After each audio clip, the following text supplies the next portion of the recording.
So you're looking to get into cryptocurrency. Great, but let's talk briefly about what crypto really is and why it's important. To understand cryptocurrency, we need to understand what money is in the first place. Money is really just a system of accounting debt, and many things have been used throughout history to account for debt. In Africa, they used cowrie shells.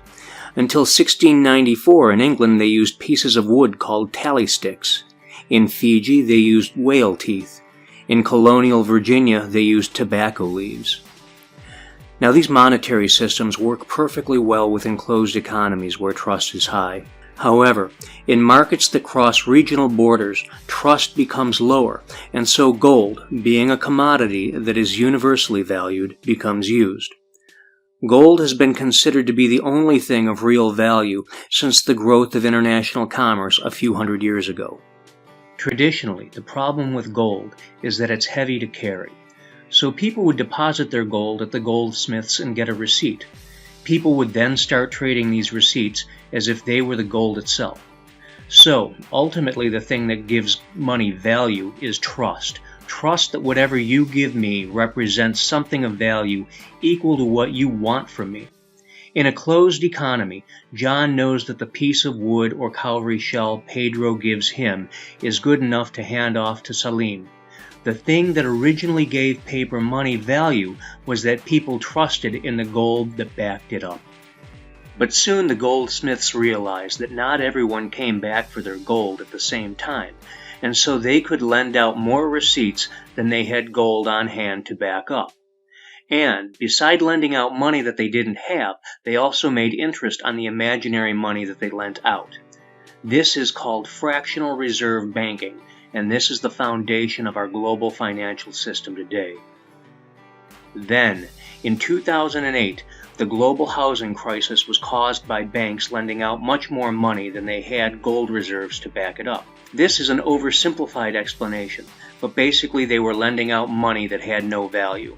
That's not only untrustworthy, that's fraud. To make matters worse, in 1972, President Nixon took the US dollar off the gold standard, which means that there was no gold whatsoever backing the dollar. The only thing giving any value to the US dollar is people's faith and trust in the stability of the government. Now, the dollar is the reserve currency of the world, which means that all the countries of the world transact business via the dollar.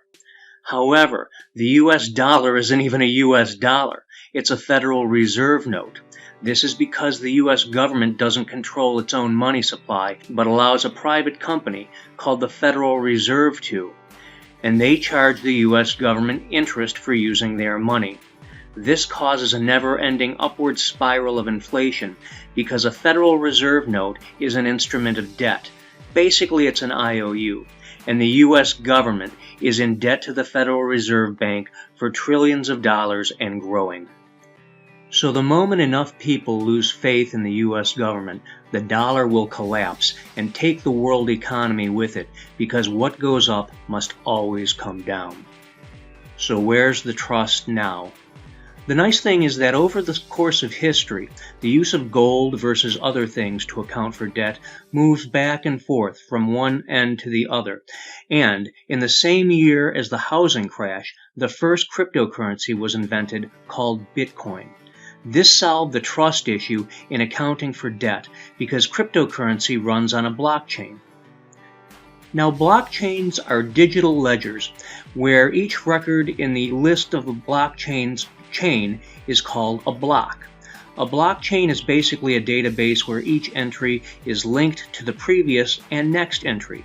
This means that the information contained within the blockchain can't be changed once a block with specific data is added to the chain.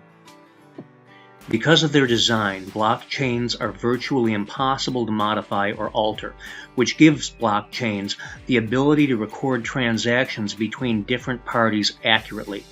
These transactions are not only verifiable, but permanent as well. So the thing that gives cryptocurrency value is the trust that people have in it because of the technology that supports it. So now let's get into how you can get into cryptocurrency quickly, easily, and most importantly, safely. It's called Forsage. Forsage is a decentralized community where people like you earn Ethereum safely and on a daily basis and have it deposited immediately into a decentralized wallet that is in their possession. What's Ethereum? Ethereum was introduced in 2015 and is the second most important cryptocurrency after Bitcoin. Why don't they use Bitcoin? Because Ethereum has a few advantages over Bitcoin.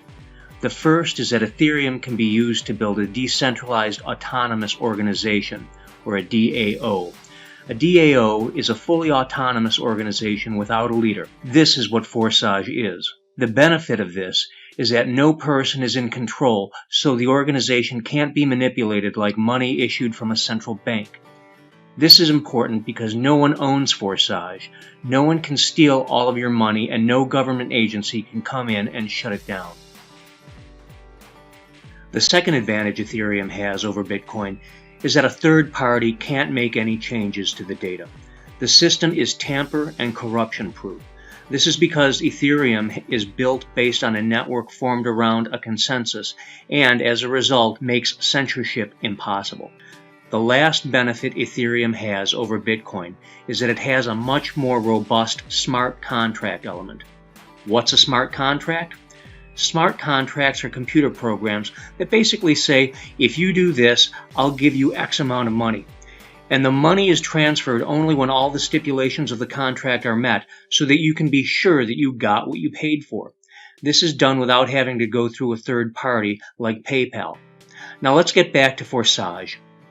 Like I said before, Forsage is a decentralized global community of people who buy a smart contract for 0.05 Ethereum, which is about $15, so it's easily affordable to participate. Once you refer someone else to the community, they buy a smart contract and the money is immediately deposited into a wallet that you have downloaded onto your device and is accessible only by you. So you're in control. If the Forsage website would ever happen to go down, it doesn't matter. Your money is safe in your own possession. So let's take a closer look at how Forsage works exactly. Here are step-by-step instructions. First, you're going to click on the link in the description box below. That will take you to a screen that looks like this.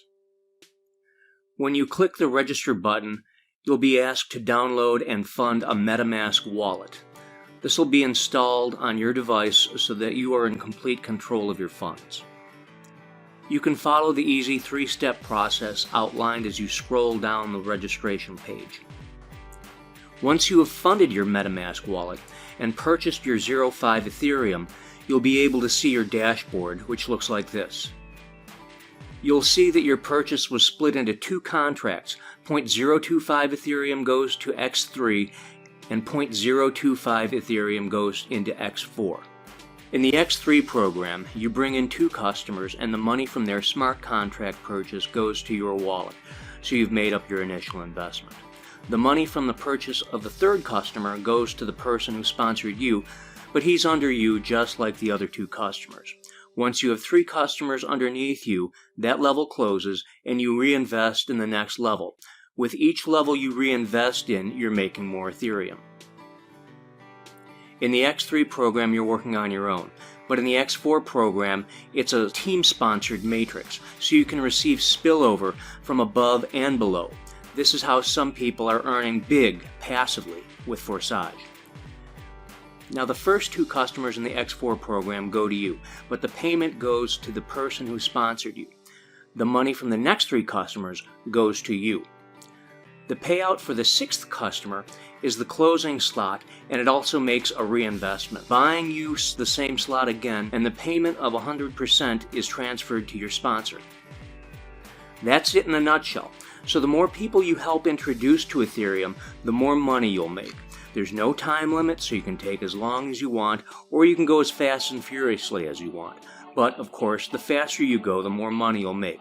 For example, in only a few short months since Forsage started in February of 2020, 100,642 people have joined. Almost 3,000 people have joined in the past 24 hours alone, and people have made over $13 million. While membership is anonymous, everything is completely transparent and you can see exactly what anyone is making at any given time. Now, of course, these examples are for illustration purposes only and are not a guarantee of the income you'll receive. What a person receives is based on their individual work ethic and other factors beyond your control. And you can get started by clicking the link below.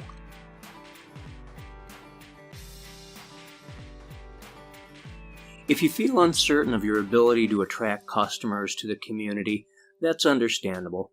But as I've said before, it's a community, and communities provide support because it's in our interest to help you make the most money possible.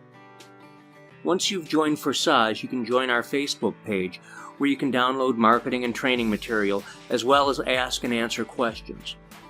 Once you've identified someone who might be interested in making this kind of money, invite them to any number of weekly webinars and let the top producers explain to them what Forsage is in detail.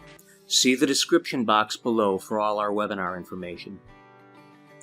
If you have any problems at all, just let us know in the description box below and our team will be glad to help you. So thanks for watching this video. I hope it's been informative, and as a thank you, you can click a link below to get a free book on how to get more Ethereum using your own equipment.